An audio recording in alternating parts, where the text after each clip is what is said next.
Meu nome é Eric Ribeiro, eu sou professor na Universidade Metodista de São Paulo, atuo nas áreas de cinema, rádio e televisão, mais especificamente nas áreas de comunicação, no que diz respeito à prática de som para audiovisual. A função de edição de som abrange vários setores, abrange o radialismo, abrange a indústria fonográfica e abrange a indústria audiovisual, cinema, televisão e publicidade, que está dentro do nicho televisivo. Por exemplo, a função de edição de som na indústria fonográfica ela é completamente diferente da função do editor de som para cinema. Temos três grandes momentos numa produção de um CD, por exemplo, comercial. O período de gravação, a parte é o período de composição. O período de gravação, o período de mixagem e a masterização para ser distribuído. Esse trabalho é feito junto a um produtor musical, que também está acompanhando toda a produção em termos de viabilidade, de orçamento, e também o trabalho artístico supervisionando todas as etapas ali juntamente com a banda para ter um produto sonoro bem distribuído.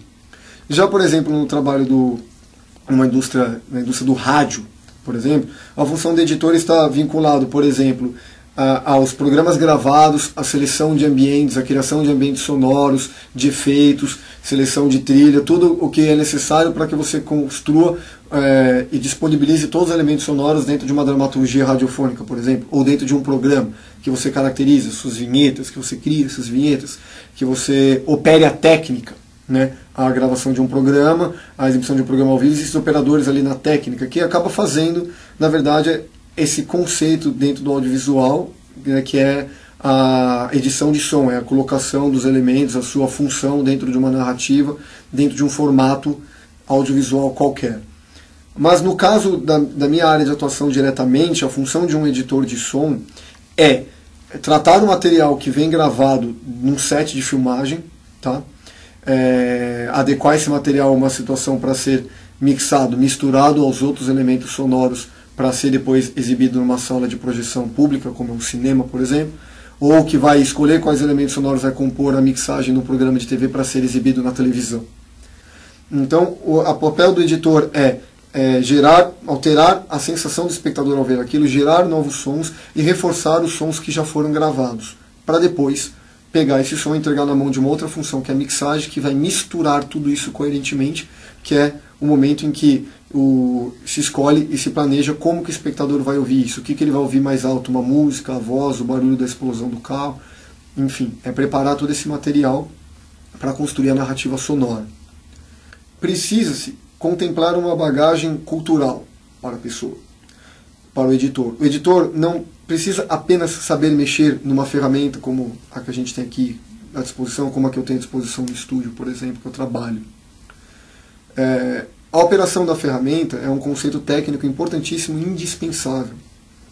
Todavia, para audiovisual, por exemplo, que existe uma associação entre imagem e som, eu preciso entender essa associação profundamente. Eu preciso entender que efeito um som combinado com uma imagem causa na pessoa, como o ser humano ouve, como as pessoas enxergam e escutam quando as duas coisas acontecem simultaneamente. Eu preciso entender, se eu trabalho com cinema, eu preciso conhecer a história do cinema, o que já foi feito, o que é bem aceito, o que é bem quisto pelos realizadores. Eu preciso ter versatilidade, eu preciso conhecer muito a necessidade mercadológica, o que é vendável. Não adianta eu ser o maior compositor de trilha, tanto para a TV, por exemplo, e criar uma excelente música, uma música maravilhosa, que seria digna de um Oscar, para exibir num formato comercial padrão.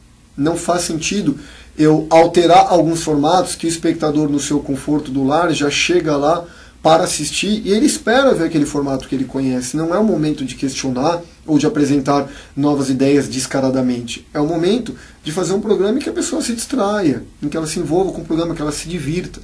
Esta é a proposta. Existem propostas diferenciadas aí que o editor de som tem que entender. Para isso, sugiro uma formação acadêmica, conhecer todo o processo de realização televisiva, de realização radiofônica, de realização cinematográfica. No caso, vai trabalhar com música, não ter conhecimento musical é impossível. Como que eu vou dizer que meu áudio está bem gravado se eu não consigo perceber um desafino na voz? Se eu não consigo perceber uma leve perda ralentada no tempo de um baterista, de um percussionista? Como se eu não conheço o timbre do instrumento a ser mixado?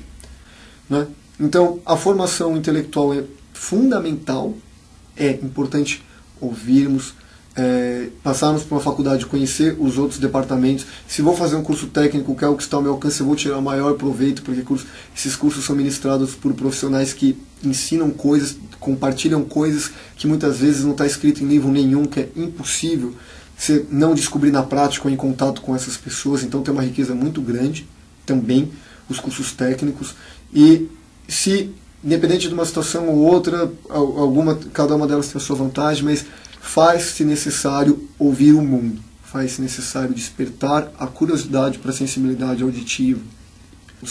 Então parem, preste atenção no mundo, tenha curiosidade, experimente, ouça, não tenha preconceito, não ouça esse tipo de música, não trabalhe com esse tipo de programa, não trabalhe com esse tipo de filme. Isso é um prejuízo cultural, isso é um prejuízo social. Para a pessoa que é um realizador, ele precisa conhecer, porque em tudo que tem uma desvantagem também é uma vantagem, tudo tem um lado positivo ou negativo, ou como dizia Einstein, diante de toda dificuldade há uma oportunidade. Acho que é isso que eu tenho a dizer a princípio em relação à função de editor de som.